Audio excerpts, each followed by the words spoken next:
Bonjour à toutes, je suis ravie de vous retrouver dans ce pas à pas pour coudre la veste Fredo. Alors dans le pas à pas, je vais vous présenter la veste avec le col droit et les poignets, les manches avec poignets et petits plis.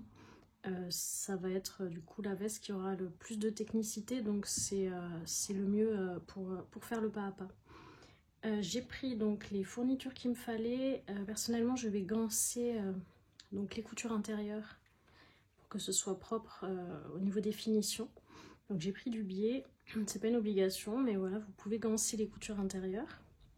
J'ai pris des petites pressions que je mettrai sur cette version. Voilà, j'ai pas pris de boutons, je préfère mettre des pressions pour que ça fasse un peu bombers.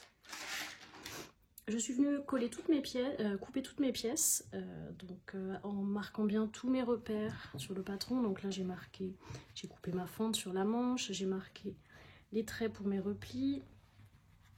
Et je suis venue aussi marquer tous mes repères de pression, de boutons, sur l'endroit, pour qu'à la craie, donc ça s'effacera pas et je pourrai mettre ma pression dessus à la fin. Et sur l'envers, donc là moi je n'ai rien thermocollé parce que je suis sur un tissu vraiment épais, c'est une gabardine épaisse. Donc il n'y a pas d'intérêt à thermocoller, ça va alourdir encore plus. Par contre, j'ai mis des petits patchs. Donc ça c'est des patchs qu'on utilise pour renforcer les zones où on pose des pressions. Donc ça je l'ai fait parce que c'est vrai que la traction des pressions peut parfois fragiliser le tissu qu'on va pré-percer. Et pour être sûr qu'elle tienne sur la durée, je mets ces petits patchs sur l'envers.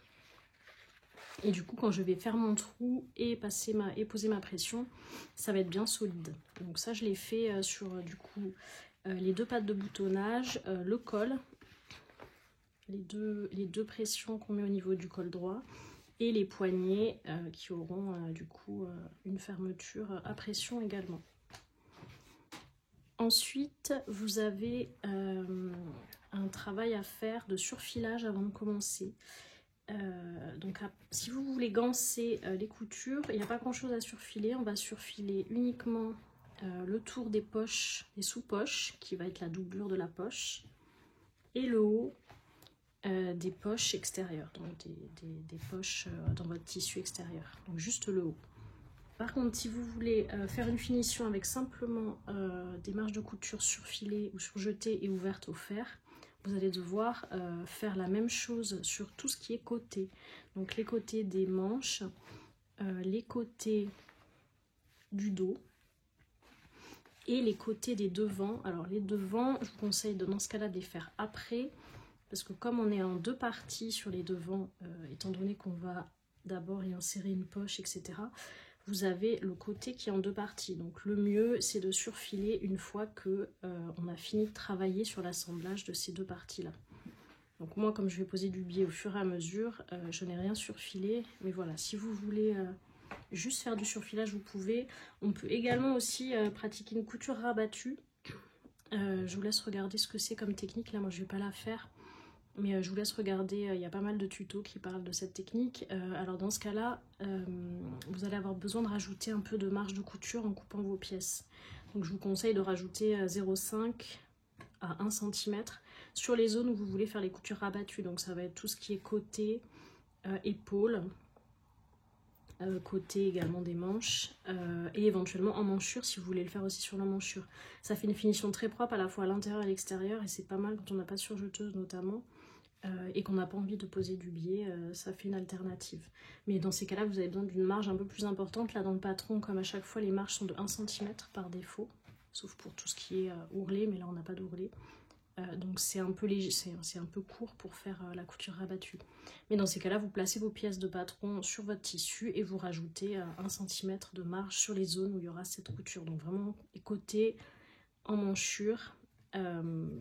Et c'est tout, parce qu'après le reste ça va être caché dans les poignets, ceinture, col, et pas de boutonnage, donc il n'y aura pas d'autres coutures visibles.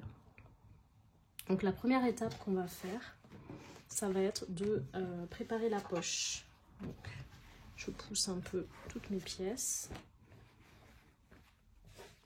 Je vais venir prendre, donc là j'ai mes poches et mes sous-poches. Et donc je mets mes poches sur l'envers et je vais venir marquer au fer un repli de 2 cm que je viendrai piquer à peu près 1,5 du bord pour arriver à ras de mon surfilage. Donc ça je marque au fer et je viens le piquer. Voilà, j'ai piqué mes petits replis de 2 cm, donc à peu près 1,5 du bord. Ensuite je vais assembler la poche avec la sous-poche. Donc j'ai pris mes doublures que j'ai mis sur l'envers et je vais venir mettre les poches sur l'endroit. Donc là c'est celle-ci qui correspond. Donc je les mets bord à bord par rapport au bas, ce qui me laisse 1 cm qui dépasse de la sous-poche vers le haut du coup. Donc je les positionne. Il doit vous rester 1 cm vers le haut. Donc si c'est pas le cas, vous descendez un petit peu, c'est pas grave, vous ne serez pas totalement aligné en bas si vous avez coupé vos pièces avec un petit peu de décalage, mais il faut qu'il y ait un bon centimètre en haut pour pouvoir ensuite travailler correctement et que ça soit droit. Donc ensuite on va coudre à 1 cm du bord sur les côtés les plus courts. Donc c'est celui-ci et celui-là. Ce sera la partie de poche qui sera ouverte. Donc là on va coudre et rabattre ensuite. Donc on coud toute la hauteur à 1 cm du bord sur les 2 poches. Voilà. Une fois que c'est piqué, on vient ouvrir au fer. Donc je suis venue le faire sur celle-ci. Et après on vient rabattre la sous-poche contre l'envers de la poche. Alors on va marquer ça au fer, je l'ai fait sur celle-ci. Et je fais rouler légèrement la couture pour qu'il y ait à peu près 1 mm du tissu extérieur qu'on voit côté envers en fait, pour que la finition soit propre et qu'on n'ait pas qu'on voit pas en fait cette jonction au niveau de l'extérieur. Donc je fais pareil sur l'autre, j'ai bien marqué ça au fer et ensuite on va venir coudre à 2 mm du bord pour marquer et bloquer ce repli. Voilà, j'ai piqué du coup cette petite partie sur les 2 poches. Maintenant on va les assembler sur les bas devant. Donc je mets mes bas devant face à moi sur l'endroit vers moi.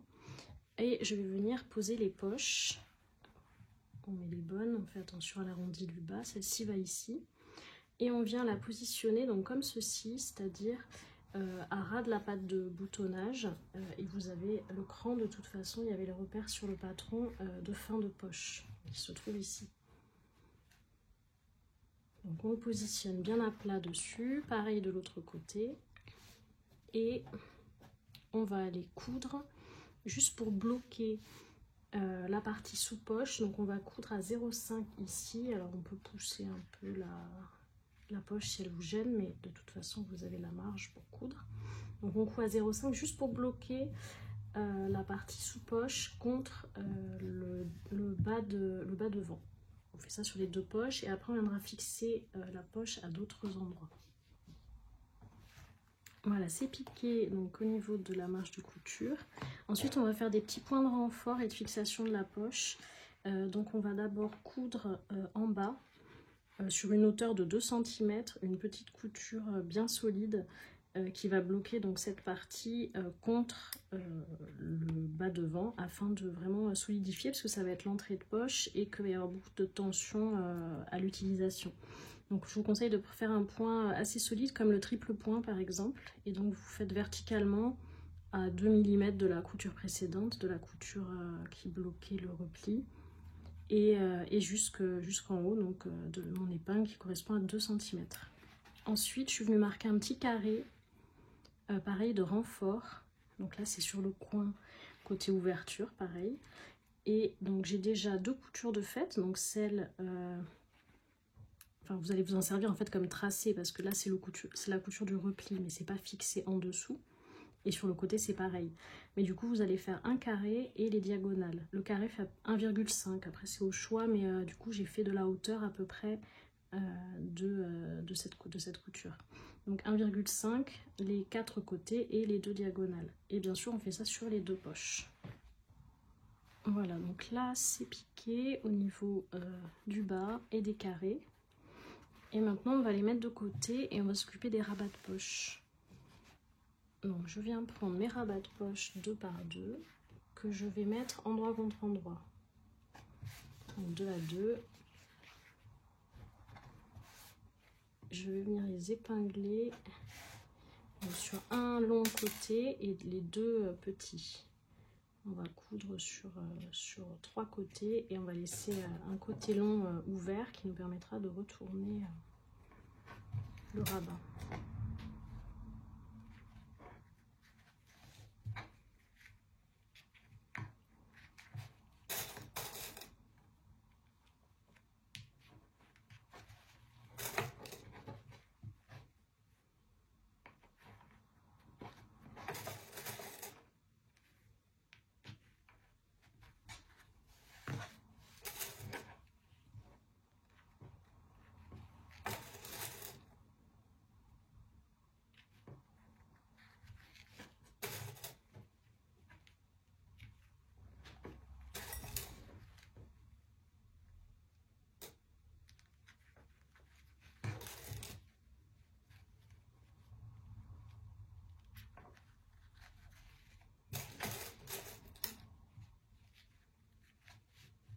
Voilà, donc on va venir coudre 1 cm du bord sur les 3 côtés à chaque fois.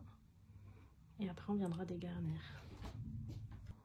Voilà, une fois cousu, on vient dégarnir les angles. On coupe en diagonale de l'angle.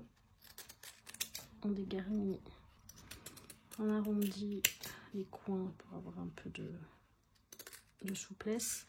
Et moi après je dégarnis la marge de moitié, les marges restantes, pour que les rabats soient un peu moins lourds une fois retournés.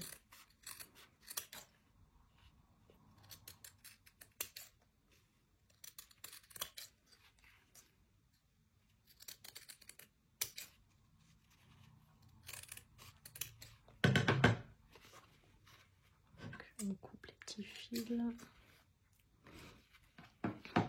Ensuite, on retourne sur l'endroit. On va venir bien faire sortir les extrémités. Moi, j'utilise un petit outil comme ça qui sert justement à faire sortir les angles. Il faut quelque chose d'assez fin, mais pas coupant, pour pas couper votre couture.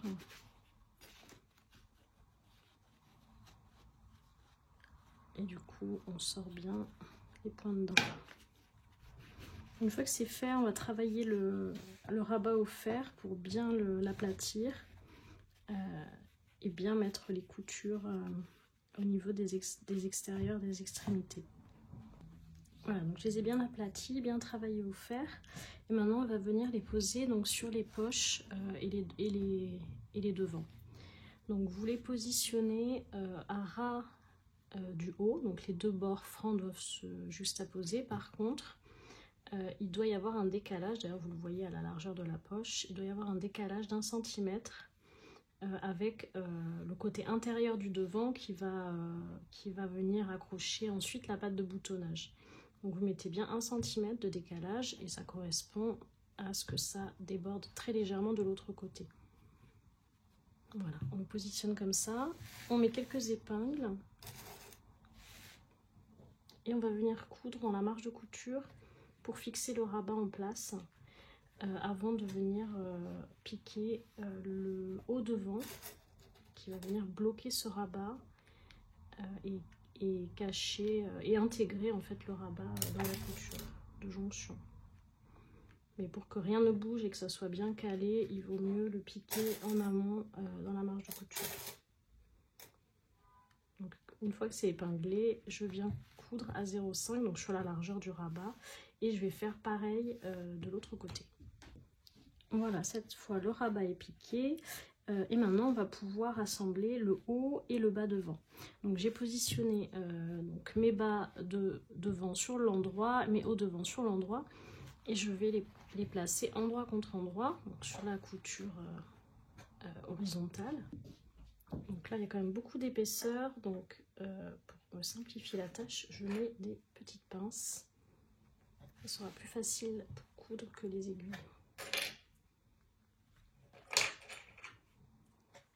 Alors la seule difficulté dans cette couture, ça va être de ne pas coudre en dessous la partie qui s'ouvre, donc celle-ci. Donc ce que l'on peut faire, c'est la déployer comme ça, puisque de toute façon à côté là vous allez passer. Donc on la déploie, on vient mettre une petite aiguille pour bloquer. Et comme ça, vous êtes sûr de ne pas la piquer et de risquer de ne plus pouvoir ouvrir ensuite votre poche.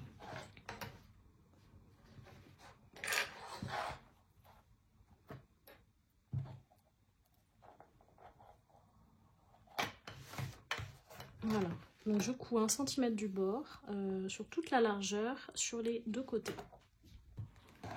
Donc voilà, j'ai piqué, je suis venue ouvrir au fer et rabattre les marges donc vers le haut. Et du coup, sur l'endroit, on a cette partie-là qui est finie, qui est propre, avec le rabat, ouverture de poche et la poche ouverte au niveau latéral.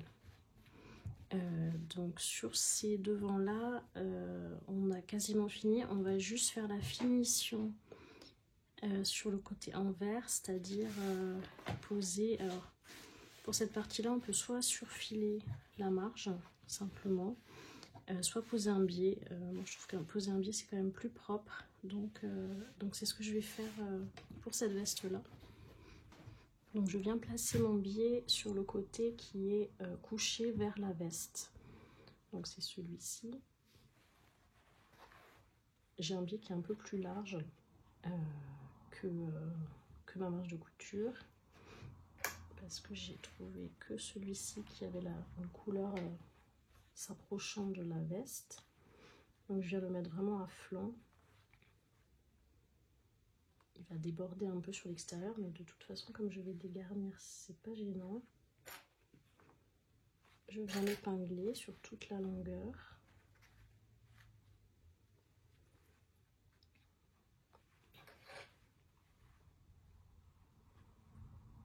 Et je vais venir coudre, du coup, comme ceci. Et je viens coudre dans le pli, en fait. Donc une fois que c'est piqué, je peux venir retirer, dans mon cas, juste l'excédent de biais qui est un peu plus large que mes 1 cm de marge de couture. Et pareil, je vais en enlever un peu sur le repli qui est trop large, donc je vais retirer la moitié du repli à peu près. Donc je retire un bon 0,5 pour pas être gênée, pas avoir trop d'épaisseur. Et je vais revenir travailler au fer pour replier en fait un peu plus loin. Donc je replie à flanc de ma marge de couture et ensuite rabattre sur à ras de ma couture précédente, et je viendrai piquer 1 mm pour justement pas dépasser cette fameuse couture. Donc je vais le marquer au fer et je vous montre l'épinglage ensuite.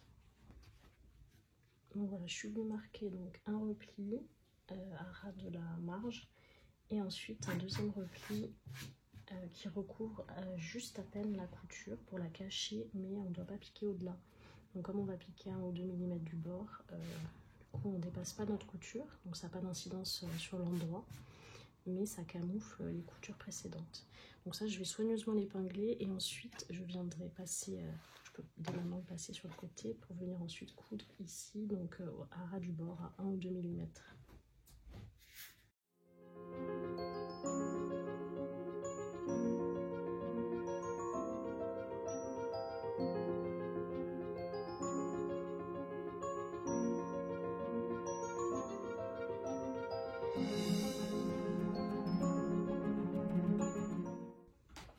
Le biais est piqué, je suis venue bien écraser au fer pour l'aplatir au maximum et le former. Et donc maintenant les devants sont prêts. Si vous voulez juste surfiler vos marges de couture pour les coutures côté épaule, du coup les devants qui ne sont pas encore faits puisqu'on attendait l'assemblage, vous pouvez le surfiler dès maintenant. Moi je ne le fais pas parce que je vais ganser encore une fois les parties marges de couture. Mais si vous voulez les marges surfilées, on le fait dès maintenant. puisque maintenant on va passer à l'assemblage dos et devant. Donc je prends ma pièce dos, là j'ai mes pièces devant sur l'endroit, et je vais bien poser mon dos endroit contre endroit avec les pièces devant. Et là je vais assembler donc les épaules et les côtés.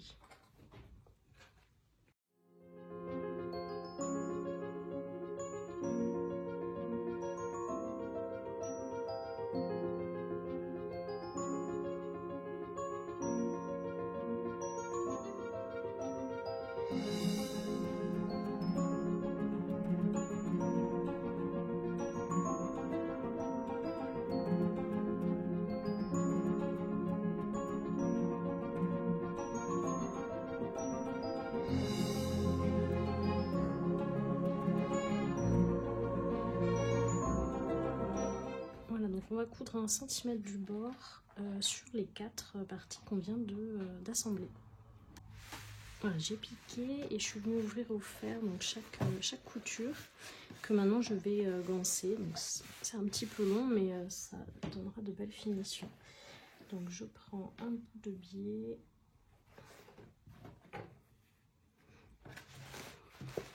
On va commencer par les épaules.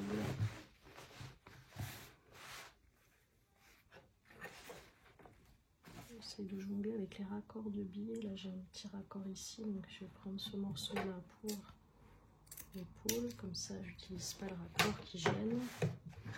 Donc on va cette fois-ci par contre ganser en gançant chaque marge de couture indépendamment. Ça fait quelque chose de beaucoup plus fin, et surtout sur les épaules ce sera beaucoup plus confortable. Donc je commence par exemple par celle-ci, et à nouveau je viens poser mon biais, donc le caler en fait dans le pli, puis déployer et venir poser mes pinces, puisqu'il est un petit peu plus long que ma marge.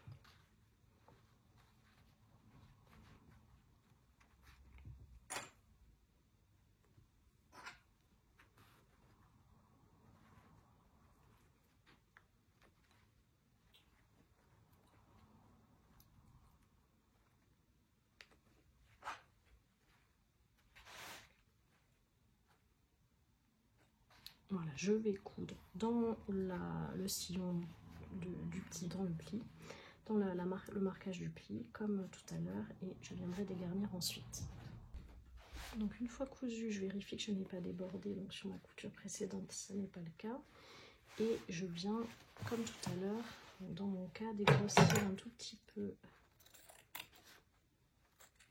le biais qui dépasse de la marge. Si vous avez un biais qui est plus étroit, vous n'avez pas ce problème. Et je viens couper de moitié le repli ici. Afin de reformer un pli adapté à la taille de ma marge de couture. Voilà. Donc je vais marquer au fer comme tout à l'heure le repli afin qu'il soit au bord de ma marge. Vraiment au bord, parce qu'il n'y a pas trop d'épaisseur. Là du coup il n'y a qu'une épaisseur de tissu. Ensuite je viendrai replier au fer à nouveau donc vers la couture, mais je me mets du coup à ras de ma couture la précédente, donc quasiment à ras de la couture côté, de la couture d'épaule, et je viendrai coudre à 1 mm. Donc là je vais vraiment bien marquer au fer avant pour que ça soit bien droit. Voilà, donc toutes les parties sont gancées, les côtés et les épaules. Je suis venue bien aplatir au fer tout ça. Donc c'est un petit peu long, mais ça fait de belles finitions à l'intérieur. Ensuite, on va passer à la préparation de la ceinture, du bas de veste. Donc je suis venue passer un fil de fronce dans le bas de ma veste, sur tout le tour. On viendra froncer pour s'ajuster à la ceinture qui est plus resserrée. Ensuite sur la ceinture, comme indiqué dans le livret, je suis venue la plier d'abord en deux au fer, envers contre envers. Ensuite j'ai rouvert ma pièce et je suis venue marquer un repli de 1 cm vers l'envers sur un des longs côtés ça va être le côté qui ira vers l'intérieur de la veste. Donc le côté qui n'a pas de repli sera celui qui sera sur l'extérieur. Moi j'ai fait attention au sens sur ma gabardine, c'est un peu c'est en trait en fait. Il y a comme des toutes petites côtes et j'ai fait en sorte de mettre le côté pour que ça soit dans le même sens sur l'endroit. Mais la plupart des tissus, vous n'avez pas forcément de côtes, de choses à surveiller. Mais voilà, si vous avez un tissu avec une texture, ça peut être intéressant de faire attention au sens. Donc une fois qu'on a fait tout ça, on va froncer la pièce veste et venir épingler donc cette partie sur tout le tour de la veste, donc endroit contre endroit. C'est-à-dire en commençant ici et jusque de l'autre côté. D'abord, je vais froncer un petit peu. Donc si comme moi c'est trop épais, vous n'arrivez pas à froncer le bas de poche, que le fil casse, je reprends mon fil mais après la poche, donc ici. Je vais venir froncer et je froncerai la poche avec un autre fil séparément. Ce sera plus simple. Et si vraiment c'est un tissu très épais, on peut se contenter de froncer les autres parties et de laisser la poche sans fronce.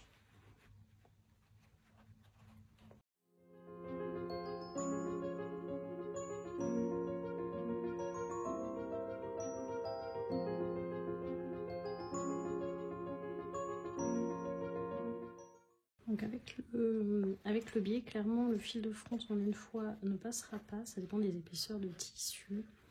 Donc là, je me contente de froncer la petite partie de devant qui n'a pas la poche.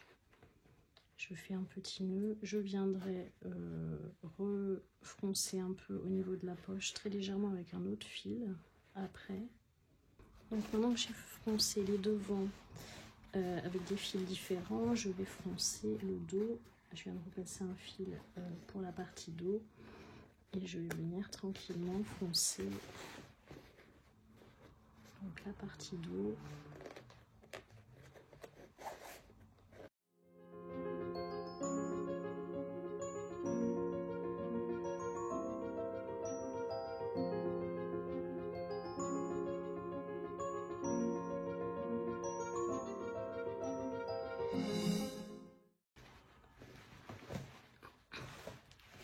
Voilà, une fois que j'ai déjà un peu froncé, je vais passer ma ceinture et j'adapterai en fonction de la ceinture les volumes de fronce.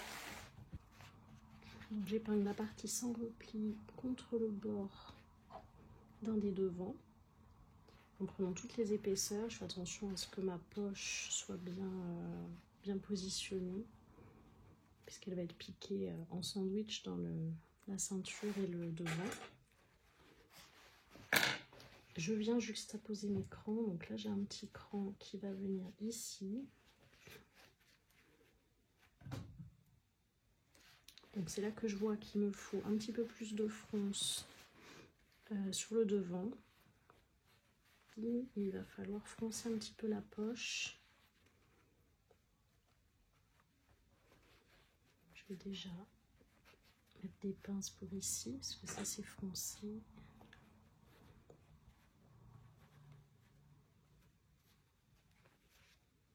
Et après, je viens un peu répartir mes volumes à la main parce que le fil de fronce ne passe vraiment pas bien dans l'épaisseur avec les poches.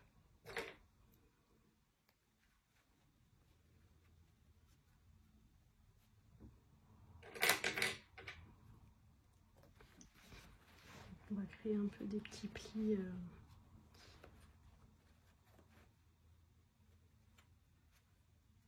manuellement.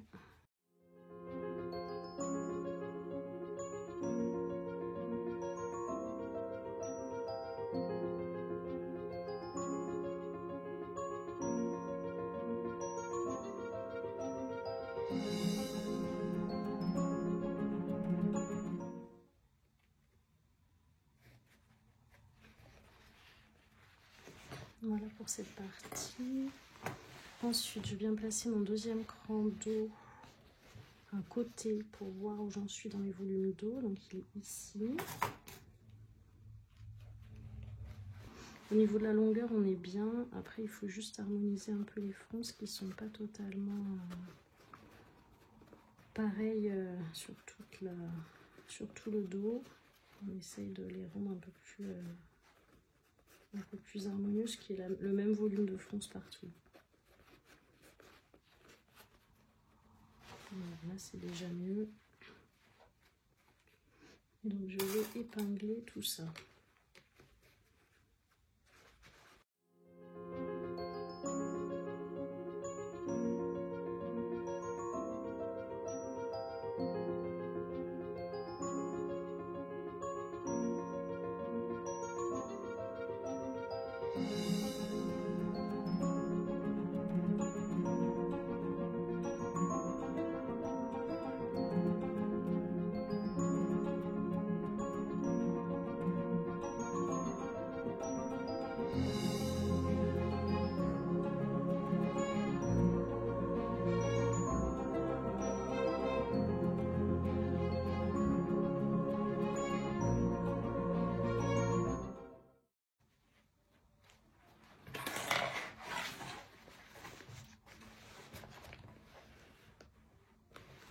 Voilà, là ça m'a l'air bien, donc je vais piquer 1 cm du bord sur toute la longueur de la veste.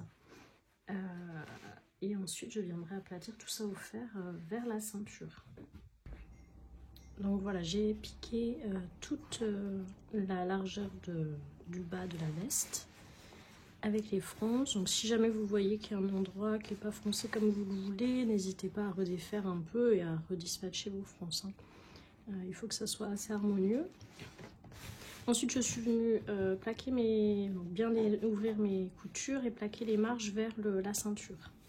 Et ensuite, on va rabattre. Donc, la pliure est déjà faite, donc c'est plutôt simple. On rabat la partie ceinture qui va aller vers l'envers de la veste. Et on va venir épingler soigneusement de sorte, donc on fait attention à ce que ça recouvre en fait la couture qu'on vient de faire, mais vraiment de 1 ou 2 mm. Et ensuite, donc moi je vais mettre des petites épingles sans tête parce que je vais coudre en fait côté endroit dans le sillon de couture pour que sur l'endroit on n'ait pas de couture visible et que ici ça soit cousu à 1 ou 2 mm du bord. On peut aussi faire une couture à la main à l'intérieur si on veut vraiment avoir 0 couture visible. Donc je vais poser toutes mes petites épingles soigneusement que ma couture intérieure soit vraiment le plus droit possible.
Donc voilà, une fois que j'ai soigneusement épinglé, je vais coudre sur l'endroit, donc côté endroit de la veste, et je vais suivre le sillon de ma couture en écartant bien à chaque fois. Donc ça va être une couture qui va être invisible sur l'endroit, et sur l'envers, elle va arriver à 1 ou 2 mm du bord du repli. Donc voilà, c'est piqué, je suis venue bien aplatir au fer mes piqûres. Donc du coup sur l'endroit on ne voit rien du tout et sur l'envers comme j'avais pris le temps de bien épingler proprement, on a une couture qui est à 1 ou 2 mm du bord et c'est bien droit. Donc une fois qu'on a fait ça, on va poser les pattes de boutonnage. Donc j'ai pris le soin de faire la préparation au fer, donc je suis venue plié mes pattes en deux, envers contre envers. J'ai marqué le pli au fer. Là, je les ai mis dans le sens où ça sera à la pose, c'est-à-dire que j'ai mon cran en bas qui correspond à ma jonction avec la ceinture. Pareil ici. Donc elles sont symétriques et comme elles seront quand elles seront posées. Et ensuite j'ai fait un repli de 1 cm sur un des côtés qui correspondra à la partie qui sera à l'intérieur de la veste. Donc j'ai choisi que ça soit le côté avec les patchs parce que c'est là où j'ai fait mes petits repères. Et comme ça c'est vraiment le plus propre sur la partie visible. Donc une fois retourné, ça sera comme ceci. Et j'ai fait attention aussi au sens de mes rayures de gabardine, de mon petit trait côtelé de gabardine pour que ça suive le sens que j'ai sur mes pièces devant. Donc on les fait bien symétriques. On fait attention à nos crans en bas parce que sinon après vous allez être décalé avec vos repères de boutons. Et donc une fois que c'est plié, on va venir les épingler sur la veste. Donc sur l'endroit. Donc celle-ci, c'est celle qui ira là. Du coup, je la pose endroit contre endroit. Je vérifie, j'ai bien mon cran en bas. Et je vais venir épingler donc bord à bord l'épaisseur qui n'a pas de repli de la patte avec la partie du devant. Je vais commencer par le bas parce que je dois laisser, ça c'est très important, dépasser ma patte d'1 centimètre par rapport au bas de la veste. Donc, vous voyez là, je laisse 1 cm de débord qui va me permettre ensuite de faire une belle finition d'angle. Donc pour l'instant, c'est simplement piquer avec le débord et après on s'attaquera à l'angle pour que ça soit bien fini. Donc j'épingle toute la hauteur des deux pattes.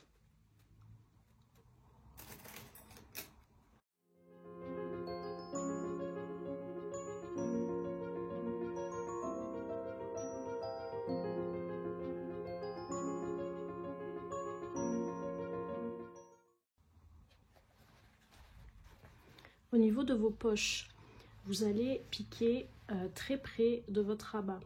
Donc il faut faire bien attention à ne pas le piquer. Notamment, on voit très souvent le rabat a tendance à s'ouvrir très légèrement vers le bas quand on va vers le bas du rabat. Donc là, ça va gêner pour la couture. Donc je vous conseille de le rabattre comme ceci, en mettant une petite épingle pour que quand vous allez coudre, vous ne soyez pas gêné par le rabat et surtout que vous ne le piquiez pas parce que sinon après vous ne pourrez plus ouvrir votre poche. Et ici, donc vous allez devoir coudre vraiment au bord. Donc bien épingler et bien faire attention à pas piquer au-delà. Donc ce qu'on peut faire par exemple, c'est mettre sur cette partie-là une épingle qui sera parallèle à la couture et qui va permettre de savoir exactement où piquer. Je vais vous montrer, là j'épingle normalement et ensuite j'arrive proche de ma zone. Bon après on sent hein, quand même le petit bout sous l'épaisseur sous les doigts, mais on peut se mettre un petit repère. Donc là je vais mettre une épingle. Normalement c'est 1 cm hein, si on a respecté. Et je me mets un petit repère pour savoir exactement où coudre pour ne pas dépasser. Comme ça fixe ma patte et ça me guidera au moment de la couture.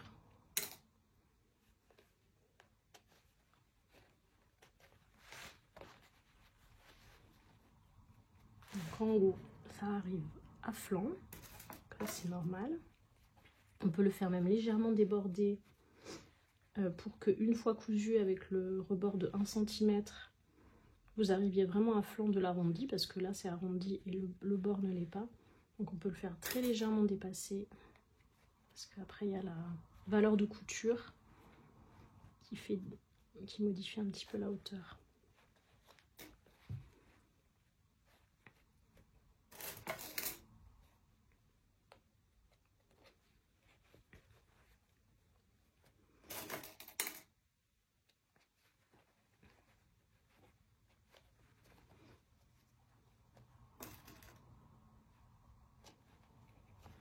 Voilà, et donc ça je pique à 1 cm du bord sur toute la hauteur et pareil de l'autre côté. Donc j'ai piqué et j'ai ouvert au fer pour bien déployer ma patte et coucher mes marges de couture vers la patte de boutonnage. Ensuite, on fera, comme pour la ceinture, on repliera de la même manière, mais avant, on a à s'occuper des angles. Alors, dans le cas de la pose du col droit, on va travailler en amont que l'angle du bas. Par contre, dans le cas du col écharpe, faites attention sur le livret, vous avez également une finition à faire sur le haut de la patte pour ensuite pouvoir poser l'écharpe. Donc là, je vous montre déjà celui du bas qui est commun aux deux versions. Donc en fait, on va prendre son vêtement sur l'endroit, endroit vers soi, et on va replier la patte endroit contre endroit sur le trait de pli qu'on a, qui est dans l'autre sens, mais on le voit. Donc on se positionne à ras de l'extrémité de la patte, et on va venir bloquer avec une épingle. Et on va coudre donc à 1 cm du bord de la patte, sur la largeur de cette patte de manière horizontale en fait. Donc c'est-à-dire qu'on va coudre ici et il faut que donc les deux bouts soient bien juxtaposés à ce niveau-là pour que ça soit propre et qu'on vienne coudre vraiment à ras du bas de notre ceinture pour que du coup le prolongement soit propre. Donc là on vient coudre à 1 cm du bord, voilà, sur toute cette largeur des deux côtés. Et sur le haut de la patte, on le fait uniquement pour la version écharpe, c'est-à-dire qu'on vient faire quasiment la même chose, on replie endroit contre endroit. On juxtapose bien les bords de la patte et on vient coudre pareil 1 cm du bord sur toute la largeur de la patte. Donc exactement pareil ici. Et ensuite sur cette version-là, on viendra cranter, donc c'est-à-dire couper ici verticalement. Donc du bord franc jusqu'à notre zone d'arrêt de couture, sans couper la couture bien sûr. Et ensuite ça permettra de déployer la marge restante du col pour poser le col écharpe, tout en venant ensuite retourner notre angle de patte. Donc ça c'est vraiment col écharpe, hein. Si vous faites le col droit comme moi, ça on ne le fait pas, on fait que la couture en bas. Voilà, une fois qu'on a piqué, on va venir dégarnir donc cette zone, donc principalement au niveau de la pointe d'angle pour que l'angle soit propre. Donc on dégarnit comme ça en arrondi, en étant proche de la couture, mais bien sûr on ne coupe pas la couture. Je vais dégarnir aussi ici pour diminuer un peu les épaisseurs. Il y a toutes les marges de couture. Et ensuite on retourne donc notre patte sur l'endroit. On a le pli qui est déjà formé et quand on passe tout comme ça à l'intérieur, on va se retrouver avec un angle propre, un bas propre aussi, et on pourra piquer ensuite la ceinture de manière très propre. Donc on aplatira tout ça au fer. Je vais sortir, je sors l'angle avec ma petite pointe pour qu'il soit propre, voilà. Et donc ça, je vais venir bien l'aplatir au fer sur toute la hauteur et positionner des épingles pour que ça soit bien propre à l'intérieur. Donc vous aplatissez bien, vous recouvrez bien votre couture précédente avec la pâte pour que ça soit bien propre en bas. On fait bien rouler la couture pour que ça s'aligne au niveau de la ceinture ici. Et là, on va positionner des épingles de manière très minutieuse pour recouvrir à nouveau un tout petit peu la couture et piquer de manière invisible dans le sillon de couture sur l'endroit et que ça fasse comme sur la ceinture une jolie couture à l'intérieur. Si vous avez fait le haut, que vous avez cousu donc comme ceci, vous faites pareil, vous dégarnissez votre angle et ici vous laissez par contre cette partie sans la couper, vous faites juste une coupure verticale de 1 cm de haut, donc qui part du bord franc et qui arrive juste avant la fin de votre couture que vous venez de faire. Donc là on va bien travailler au fer et bien positionner ces aiguilles. Voilà, donc j'ai épinglé soigneusement les pattes de boutonnage avec des épingles sans tête pour pouvoir coudre côté endroit sans que mon pied de biche soit gêné par les aiguilles. Donc je l'ai fait voilà, des deux côtés et donc vous allez coudre de la même manière que la ceinture dans le sillon de couture, donc vraiment à l'intérieur. Comme ça la couture ne se verra pas sur l'endroit et sur l'envers, si c'est bien épinglé, bien propre, ça va coudre à 1 ou 2 mm du bord. Voilà, les pattes sont piquées, Et comme j'avais pris le soin de bien épingler, la couture est vraiment régulière sur l'envers. On voit qu'elle est à 1 mm du bord partout, donc voilà, c'est très propre. C'est pour ça qu'il faut prendre le temps de repasser et de bien épingler. Ensuite, on va s'attaquer au col droit. Donc, ce que vous pouvez faire pour que ça soit un petit peu plus rapide, c'est avant de coudre vos côtés, c'est d'abord plier, donc faire exactement comme la ceinture en fait, ou les pattes de boutonnage, plier envers contre envers, marquer votre pli, donc sur le milieu, ce que j'ai fait là au fer, et ensuite je suis venue faire un repli de 1 cm sur un des côtés. Donc là j'ai à nouveau pris le côté avec les petits thermos, et puis j'ai vérifié mon sens de rainure de gabardine une fois posé. Et comme ça, quand vous allez coudre les côtés, il y aura déjà le repli de formé et de pris dans la couture. C'est la seule différence avec la technique du livret. Le résultat final est le même, mais c'est un peu plus pratique et rapide avec ça. Donc après, je viens replier endroit contre endroit sur ma ligne. J'utilise ma ligne comme repère, puisque du coup, j'ai plus vraiment mon milieu vu que j'ai un repli.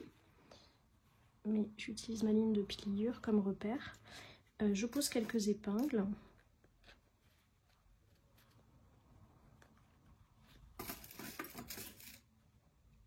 Et je vais venir coudre le bord ici, à 1 cm du bord, donc sur la hauteur de la partie qui est vers moi. Et après ici vous pouvez coudre, mais il n'y a rien à assembler. Donc au moins du bord la replier jusqu'en bas. Et on fait exactement pareil de l'autre côté, et ça va former nos coins d'angle. Puisqu'ici sur le col il n'y a plus de patte de boutonnage, donc c'est directement le col qui va faire la jonction entre les deux côtés de la veste.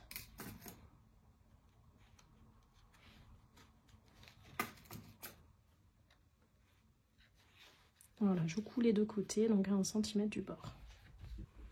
Voilà, une fois que c'est bien cousu, on va venir donc bien dégarnir les angles, donc on arrondit comme ceci, en s'approchant très près du bord sans le couper, sinon vous risquez de fragiliser votre angle, votre couture d'angle. Voilà, on arrondit et le reste on le laisse, on ne le coupe pas. On peut éventuellement couper ici en diagonale pour enlever un peu d'épaisseur sur le repli qui, voilà, ça gênera pas. Voilà. Ensuite on vient retourner, donc on va couper les fils aussi qui nous gêneront sinon après. Voilà, on retourne sur l'endroit.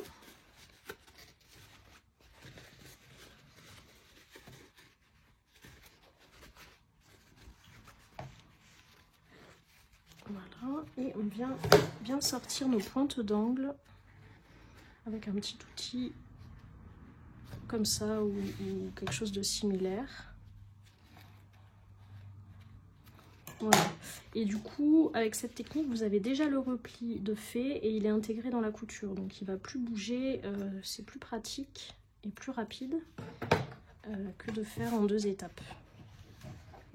Voilà, donc on va revenir marquer au fer tout ça pour bien l'aplatir et après on viendra l'épingler sur le col. Voilà, je l'ai bien travaillé au fer. Je viens reprendre ma pièce, donc tout mon buste, et je vais épingler donc sur l'endroit de la veste. Donc là, c'est vraiment du bord à bord, puisqu'il y aura la jonction directement avec le repli, les côtés qu'on a cousus. Voilà, c'est ça qui fera la jonction. C'est pas exactement comme pour la ceinture. Donc là, on fait du bord à bord. Donc ici, je viens poser une épingle. Et on est sur une zone où il n'y a pas d'embut, donc les volumes de pièces sont identiques. Hop, je viens placer mes crans dès le départ pour pas me décaler. Donc là, j'ai le premier cran d'épaule que je place sur ma couture d'épaule.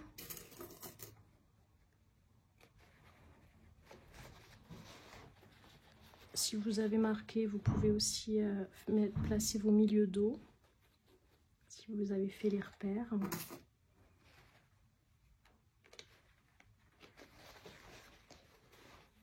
Pareil, deuxième cran d'épaule. Je coupe un peu mon biais qui dépasse de ma marge de couture. Vous ferez attention en cousant à bien déployer vos biais de marge pour pas qu'ils se cousent repliés, qu'ils soient bien déployés. Et le dernier morceau, donc l'autre extrémité, bien bord à bord avec la fin de la patte de boutonnage.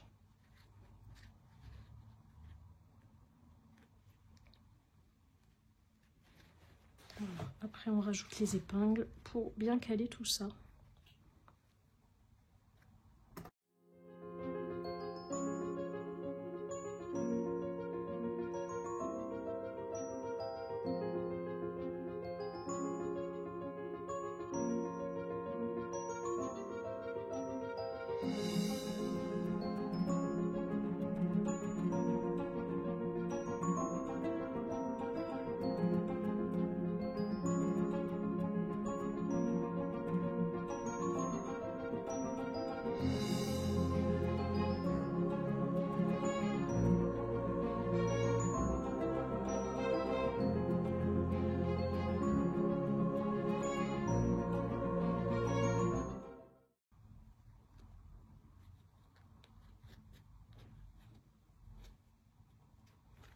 Voilà, moi je prends bien le temps d'épingler pour que ça soit toujours bien propre, qu'après on ne soit pas embêté.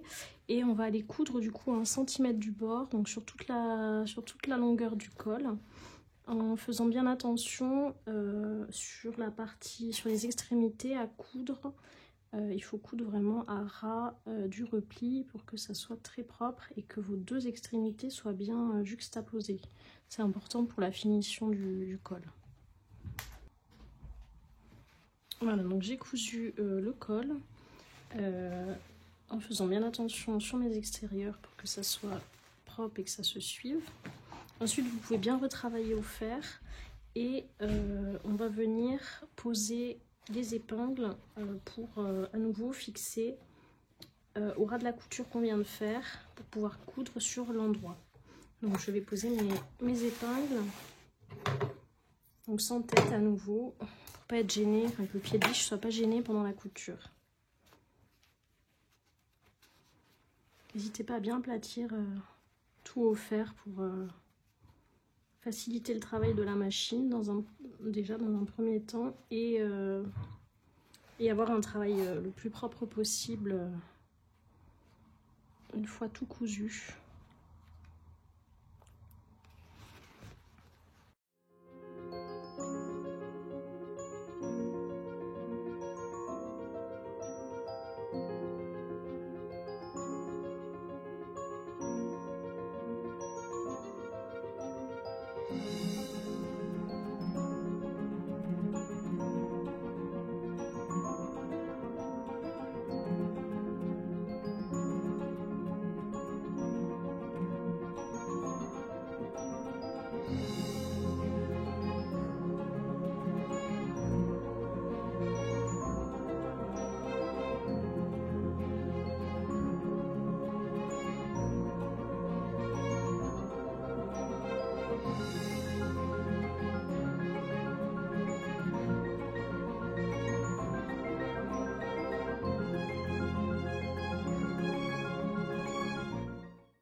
Voilà, donc je vais aller piquer sur l'endroit. Voilà, le col est piqué. Donc pour le corps de veste, on a fini. Il ne reste plus que préparer les manches et les poser. Donc si vous faites la version manteau avec col écharpe et les manches droites, ou après vous avez pu mixer les différentes possibilités, mais en tout cas si vous faites les manches sans poignée, donc ça va aller très vite puisque vous avez juste à coudre les côtés et à les assembler au buste. Dans le cas des manches avec poignée, on a encore un petit peu de travail, donc on va mettre la veste de côté et prendre les manches. Donc je les mets endroit vers moi. On va commencer par celle-ci ou celle-là, comme ça vous met le même visuel que sur le livret pour le schéma. Donc du coup, il faut commencer par marquer les plis. Donc là, on a coupé notre fente et on a 4 repères de plis. Donc les 2 premiers traits les plus près de la fente correspondent au premier pli. Donc on va juxtaposer nos crans sur l'envers, donc comme ceci, et rabattre le pli formé. Donc après ça, vous pouvez le travailler au fer, mais c'est pas une obligation.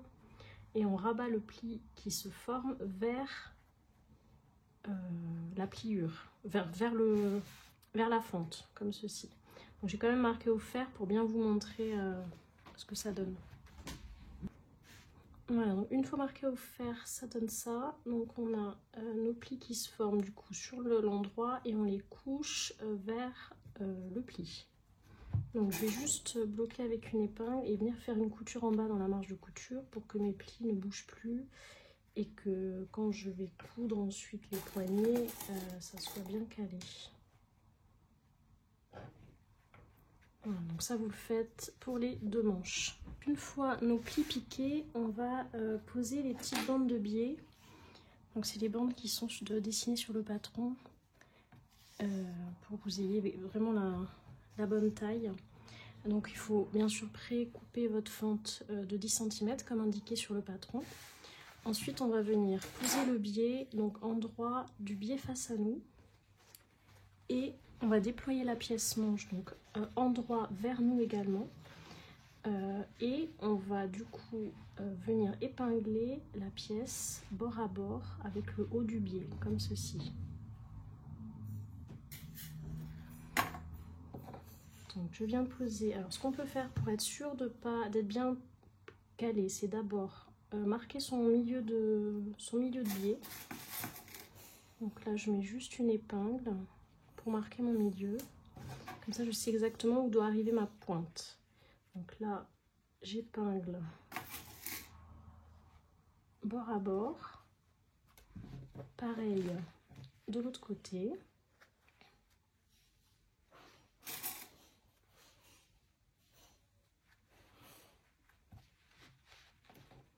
Je viens étirer pour qu'en fait ma pièce fente soit le plus droit possible. Et ensuite je viens remonter cette partie. Après il peut y avoir un tout petit débord forcément, mais il faut que ce soit le plus petit possible. Et donc je viens bien le placer au milieu de mon biais. J'épingle tout ça.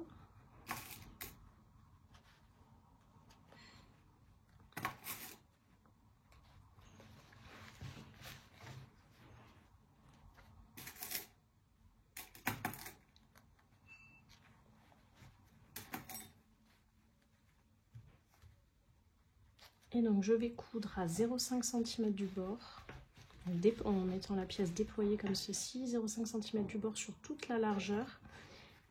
Et vous faites attention à ne pas pincer le tissu, donc à ne pas faire de plis, mais il faut que toute la partie soit cousue. Donc on remonte le plus possible, je vais remettre 2 épingles ici, on remonte le plus possible les bords de la fente, mais il ne faut pas piquer de plis. N'hésitez pas à soulever un peu votre pied de biche au moment de la couture pour pousser un peu le tissu s'il vous gêne. Pousser en bas ou en haut selon où vous êtes. Mais voilà, il faut tout prendre dans la couture. Donc voilà, j'ai piqué, j'ai vérifié que côté endroit, du coup, il n'y avait pas de plis. Donc là, c'est bon. Je suis venue ouvrir la couture au fer pour bien déployer la couture et mettre mes marges de couture vers le biais. Ensuite, on fait un petit repli au fer, là, comme j'ai fait à peu près 0,7. Il faut que ça arrive à ras de la marge de couture.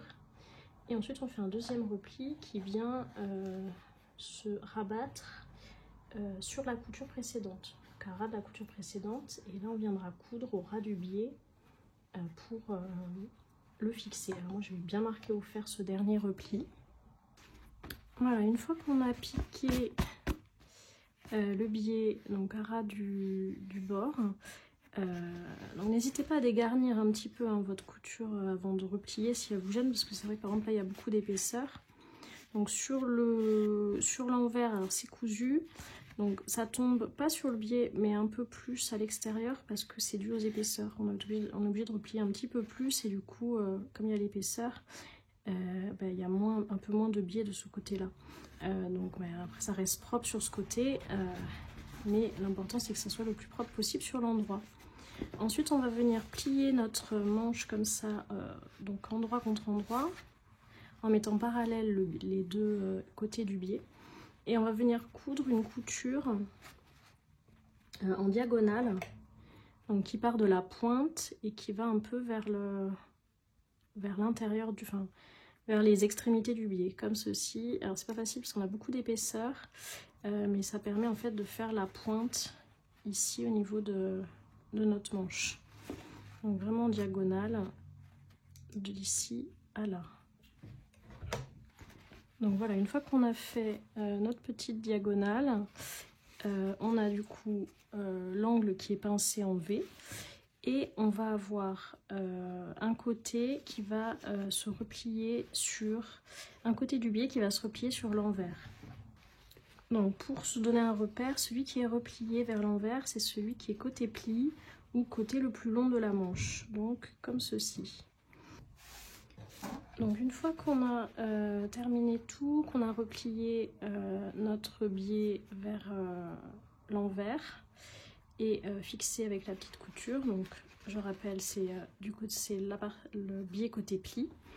On va pouvoir passer à la pose des poignets, donc on va les préparer aussi.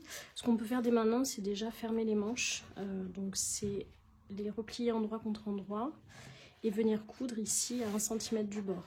Donc dans mon cas, je vais coudre directement à la surjeteuse pour que ça surfile et que ça assemble en même temps. C'est une partie qui ne se voit pas du tout, donc il n'y a pas nécessité de la ganser. En plus, ça ferait un peu d'épaisseur au niveau de la manche qui ne serait pas forcément très confortable. Donc je ne pense pas que ça soit utile de le ganser. Après, vous pouvez faire une couture rabattue si vous voulez, mais là encore, il faut avoir en amont prévu des marges un peu plus grandes. Et si vous cousez à la machine à coudre, vous pouvez faire donc 1 cm du bord et ensuite surfiler les marges de couture, soit ensemble, soit séparément, comme vous préférez, juste pour la finition intérieure, pour que le tissu ne s'effiloche pas. Mais sur les finitions de manche, on n'a pas besoin d'avoir une finition aussi nette que l'intérieur de veste. Donc une fois que c'est assemblé au niveau de la manche, on peut la repasser sur l'endroit. Et on va venir préparer notre poignet. Donc j'ai fait exactement comme pour les autres, c'est-à-dire on replie au fer envers contre envers, en pliant sur la moitié, donc comme ceci. Ensuite on vient marquer sur un des côtés, donc celui qui sera à l'intérieur, un petit repli vers l'envers de 1 cm. Et ensuite on vient coudre les petits côtés. Donc vous repliez sur votre ligne de pliure, mais cette fois endroit contre endroit. Ça vous sert de repère, votre ligne. Et alors, où est-ce qu'est ma ligne? Là. Hop. Et avec le repli, normalement, vous avez un débord de 1 cm.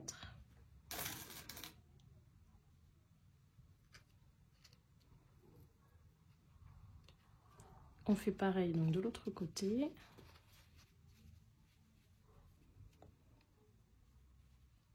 Et donc on va venir coudre les côtés, 1 cm du bord, donc sur la hauteur du repli, du côté de poignet qu'a le repli, donc ici, 1 cm du bord. Et après à nouveau on viendra cranter et retourner. Alors une fois cousu, à nouveau on vient dégarnir pour bien dégager les angles du poignet. On laisse le reste à la bonne longueur pour que ça se glisse bien après à l'intérieur du poignet. Voilà, je coupe comme ça et après à nouveau je vais venir retourner sur l'endroit en faisant bien ressortir mes angles.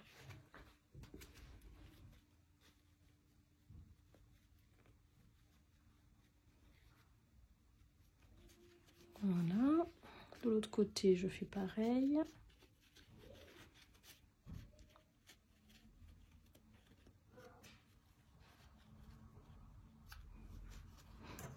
Voilà. Donc j'ai mon repli du coup qui est préformé et Donc je vais aller aplatir un peu tout ça au fer. Donc une fois replié, je vais venir assembler la partie qui n'a pas de repli sur le bas de la manche. Donc j'assemble endroit contre endroit. Alors on fait attention à bien assembler avec un côté du biais qui est visible et l'autre qui est bien rabattu vers l'intérieur. Donc normalement on a fait une couture de maintien, mais c'est important de vérifier que quand vous assemblez, vous respectez bien ce repli. On met bien bord à bord au niveau du bas, aussi bord à bord au niveau des extrémités de la fente.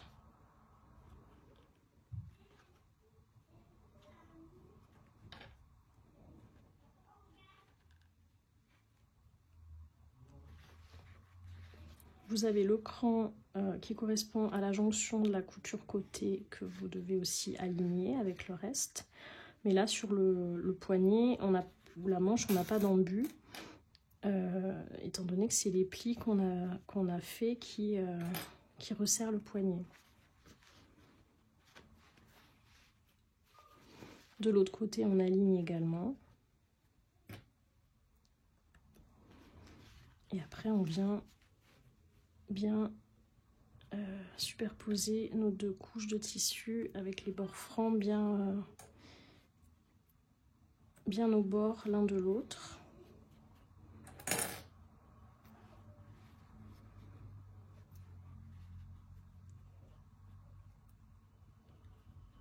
Donc on va venir coudre ici à 1 cm du bord. Donc l'intérêt c'est de bien commencer à ras de notre repli ici. Et pareil, on finit à ras du repli en ayant bien fait attention à mettre nos tissus bien bord à bord. Nos deux parties comme ça repliées, il faut qu'elles arrivent à au même niveau.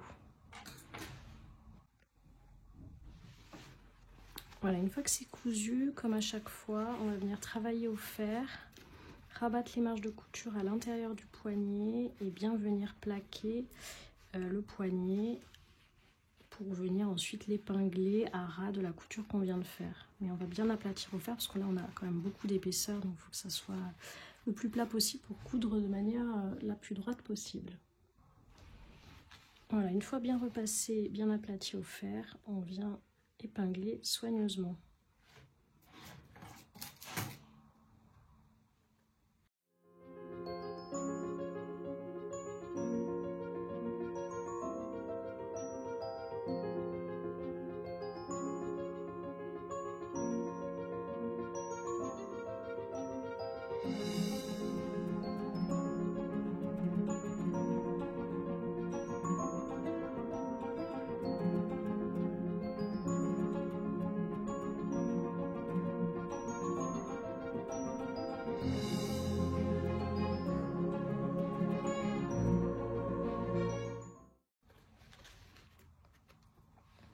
Voilà, une fois épinglé, là encore, on va coudre dans le sillon de couture côté endroit sur toute la largeur du poignet.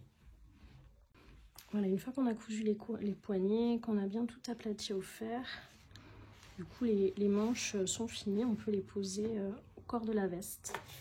Donc on va prendre la veste qu'on va mettre sur l'envers. Je vais mettre le devant vers moi. Je déploie tout, voilà, pour que ça soit plus facile. Et ensuite, on va insérer les manches sur l'endroit, donc à l'intérieur des emmanchures. Donc par exemple, si je prends celle-ci, elle va s'insérer comme ceci. Et donc, on va regarder si ça correspond au niveau des crans. Donc là, j'ai un cran dos. Donc, c'est pas cette manche qui va aller de ce côté, parce que là, je suis sur le devant. Donc, a priori, c'est celle-ci. On vérifie quand même. Là, j'ai bien mes deux crans, donc je vais être sur la bonne manche. Donc, je la passe endroit contre endroit dans l'entournure de la veste et je vais venir poser mes 4 paires avant toute chose pour que la manche soit bien positionnée. Donc, j'ai mon cran de tête de manche qui va venir se juxtaposer sur ma couture d'épaule. Donc, ça, c'est un premier repère à placer. En bas, j'ai mes 2 coutures côté, celle de la manche et celle de la veste qui doivent également se juxtaposer. Donc je les déploie bien et je viens les superposer. Je fais attention côté Côté blouson, vous avez les marges de couture gancées qu'il va falloir faire attention à bien déployer pendant la couture. Donc par exemple, vous pouvez mettre 2 épingles, une de chaque côté, pour bien déployer les marges. Comme on va coudre sur l'intérieur, on n'aura pas en visuel les marges, et donc c'est important de bien les positionner en amont avec les épingles. Voilà, je suis sûre qu'elles seront déployées. Ensuite, je viens positionner mes crans l'un sur l'autre. Donc le cran d'eau sur l'emmanchure et l'entournure, je les mets en regard. Et je fais pareil avec mes crans de devant. Pareil en regard. Les 2 crans devant de la manche et de l'entournure. Une fois que ça c'est fait, j'ai juste à épingler le reste pour que ça soit bien bord à bord. Sur la partie basse, il n'y a pas d'embu. Sur la partie haute, il peut y en avoir très légèrement pour l'arrondi. Mais on est sur une manche basse, donc il y en a très peu. Donc on répartit un peu les volumes.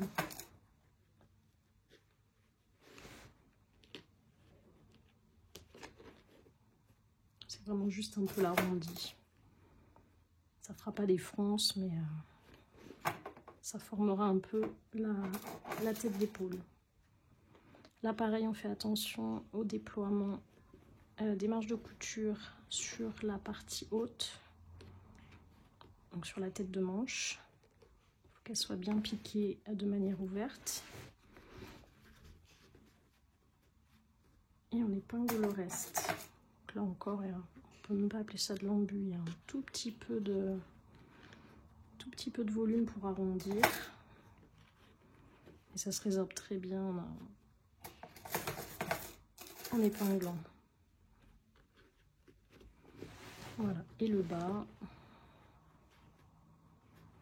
Donc là, moi, je vais piquer à la machine à coudre. On pourrait le faire directement à la surjeteuse si on veut avoir des finitions surjetées. Moi, c'est quelque chose que je fais pas souvent sur les emmanchures, de coudre à la surjeteuse. En amont, je préfère coudre à la machine et surjeter ensuite. Parce que c'est une couture un peu délicate et comme du coup avec la surjeteuse, c'est un peu moins précis. Puis il y a le couteau qui peut couper. Là, au moins, s'il y a une erreur, on peut corriger, découdre et corriger.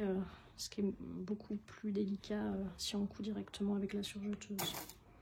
Et après, il y aura le choix de gancer ou de juste surfiler les marges. Voilà, une fois que j'ai eu cousu ma manche sur mon emmanchure, je suis venue gancer au biais finalement pour avoir une finition très propre. Voilà, donc là on a fini la veste, il reste juste à poser tout ce qui va être boutons, boutonnière ou pression. Dans mon cas, ça va être des pressions.